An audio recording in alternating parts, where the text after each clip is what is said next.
All right, let's get into it. Effective immediately, Jon Jones has been stripped of the UFC Heavyweight Championship. Tom Aspinall is now your undisputed heavyweight champion of the world.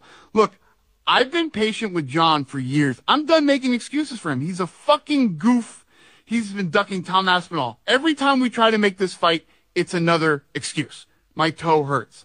I need more money. Tom's not a big enough name. Give me a break, Jon. You're scared, and everyone knows it. Jon wants to talk about legacy. Here's his legacy. He's the greatest of all time, but he's too scared to fight the best heavyweight on the planet. He'd rather fight a 42-year-old Stipe than face a guy in his prime who would absolutely demolish him. So congratulations to Tom Aspinall, the real heavyweight champion, a guy who actually wants to fight, shows up when we need him, and doesn't act like a crybaby every time we book him. As for Jon, he can enjoy retirement.